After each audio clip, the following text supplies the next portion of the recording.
Alors, la question qu'on posait dans notre article est est-ce qu'on peut vraiment réinventer le morpion en 2025? C'est une bonne question. Et Tic Tac Trek, avec son petit thème nature, essaye justement de répondre. Oui, et aujourd'hui, on va explorer un peu plus en détail les conclusions de notre analyse, justement. Tout à fait. On avoue, au début, on était un peu sceptique, hein, comme on l'a écrit. Encore un morpion. C'est ça, mais finalement, il y a peut-être un peu plus que ça. Exactement. Alors, on va revoir un peu comment ça fonctionne, le matériel aussi, on en avait parlé. Et surtout notre verdict final, celui qu'on a tiré de notre analyse. Bon, le principe de base, ça reste simple. Il faut aligner 3 de ces symboles. Classique, Oui, sauf que la grille, elle n'existe pas au départ. Elle se construit au fur et à mesure. C'est déjà une différence. c'est ça. On a 26 tuiles avec des paysages différents, montagnes, déserts, forêts, lacs, Et elles sont recto-verso. avec le même paysage, mais un symbole différent, croix ou rond. On les pioche dans un petit sac en tissu. Voilà. Et à son tour, c'est simple, hein, on pioche une tuile et on la pose à côté d'une autre déjà posée. Avec une petite contrainte quand même, il faut essayer de la coller à un terrain du même type ou à un lac. Exactement. Et on choisit quel côté on met visible, donc quel symbole on joue. Et là arrive le premier vrai ajout stratégique qu'on avait identifié, les feux de camp. Ah oui, si on réussit un alignement, on peut poser un petit pion feu de camp sur la tuile qu'on vient de poser. On en a 6 chacun, maximum. 6, c'est pas énorme. Non, et c'est là qu'intervient une autre règle intéressante. Si on n'a plus de feu en réserve, on peut en déplacer un qui est déjà sur le plateau. Ah, d'accord. Ça doit pas mal changer les plans en cours de partie. Carrément. Ça ajoute une couche tactique, une nécessité de bien réfléchir où on les pose initialement. Et la partie s'arrête quand? Quand toutes les tuiles sont posées? C'est ça, les 26 tuiles. Et c'est là, au décompte final, que le jeu prend toute sa saveur, comme on le disait dans l'article. Comment ça marche ce décompte? Eh bien, chaque feu de camp posé rapporte des points.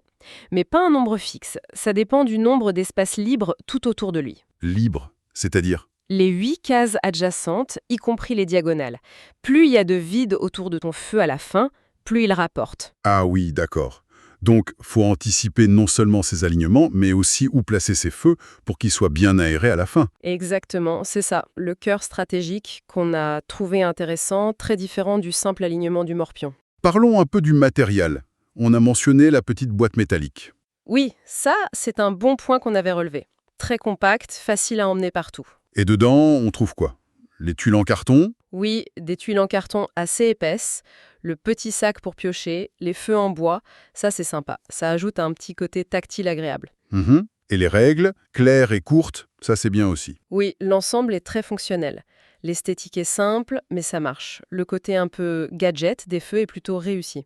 Alors, si on résume notre verdict global, tiré de notre analyse, c'est ce mélange hasard et stratégie qui ressortait, non? C'est ça, le hasard de la pioche, on ne le contrôle pas. Mais après, où poser la tuile, quel symbole choisir, et surtout la gestion des feux. Oui, quand les poser, est-ce qu'il faut en déplacer un plus tard? Voilà, ça demande de la réflexion. Et connaître un peu les tuiles qui restent dans le sac, ça peut même devenir un petit avantage. Dans les points forts qu'on listait, clairement le format poche, super pratique. Oui, le fait que le scoring évite les nuls à répétition, ça c'est vraiment bien. Les règles s'apprennent vite, et le matériel est agréable. Mais il y avait aussi des points faibles, forcément. Bien sûr, on notait que le thème nature est assez léger, ça reste un jeu abstrait. Oui, et c'est cosmétique. C'est ça.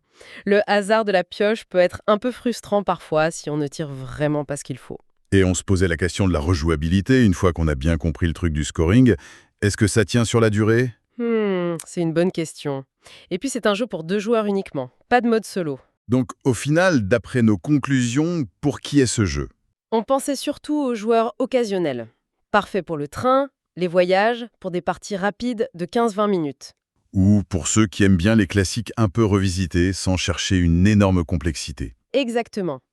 Et à l'inverse, c'est sans doute pas pour les joueurs qui sont allergiques au moindre hasard. Ni pour ceux qui cherchent une profondeur stratégique immense ou qui veulent jouer en solo. Voilà. Donc, pour synthétiser l'idée principale de notre article, Tic Tac Trek, ça réussit quand même à redonner de l'intérêt au morpion. Oui, il injecte juste ce qu'il faut de stratégie, notamment avec le scoring, et un peu d'incertitude via le tirage. Et le tout dans ce format nomade bien pensé. On concluait que c'était un bon petit compagnon de voyage, malin, intéressant pour passer un quart d'heure. C'est ça. Pas une révolution, on est d'accord, mais une modernisation sympathique. D'où notre note de 3 étoiles dans l'article. Et ça amène une réflexion un peu plus large, peut-être, pour finir. Ah oui.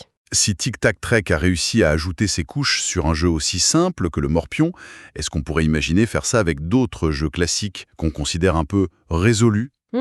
En jouant sur les objectifs, en ajoutant un peu d'aléatoire contrôlé comme ici, c'est une piste intéressante. Quels autres jeux pourraient être ainsi revitalisés?